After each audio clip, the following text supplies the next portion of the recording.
So here we have the Mercedes-Benz CLA180 on a 17 plate. I'm going to start off firstly showing you around the outside of the car, and then we'll hop in and run through some controls on the inside. From the outside you can see it's a four-door car.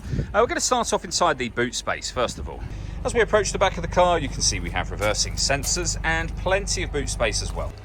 Okay, so we're just going to work our way back around to the front of the car, and then we'll hop in and, as I mentioned, run through some of the controls from there.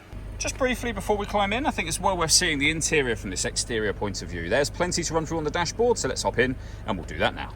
Okay, now that we're inside the car, we're going to start with the dials. On the left-hand side, we have the speedometer and fuel gauge. On the right-hand side, the rev counter and coolant temperature gauge. In the center, a digital readout for the speedometer. You can change that information for various different things. So you can see there the total miles of the car are 72,726. And then various bits of trip computer information available. If we back out to the steering wheel, the buttons I was just using are here.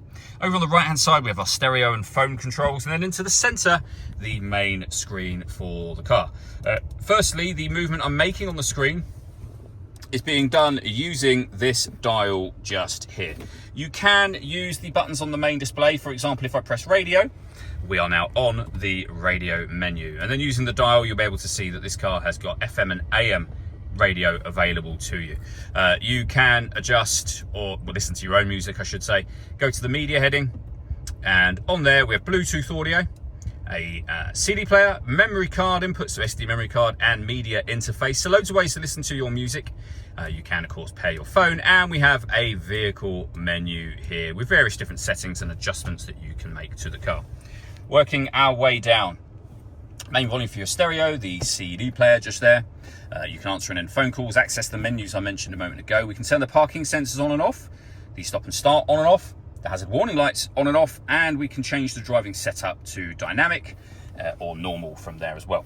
Dual zone climate control, where you can adjust the passenger and driver temperature. You can increase and decrease the fan speed. You can determine where you'd like the air distributed. That's your air conditioning on. Same button will turn it off.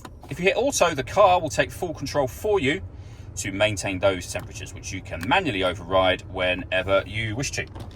We can open up this section. In there we have some storage, the key. This car's got keyless start, so you just need to make sure the key is in the vehicle with you. Storage space, a 12-volt charging socket, the gear lever for the 6-speed manual gearbox, 2 cup holders. You can remove that to give yourself more space. All that leaves me to say is thank you for taking the time to watch this video. If you'd like to come and see the car for yourself and have a test drive, please feel free to give us a call here at Surrey Specialist Cars. We'd love to hear from you soon.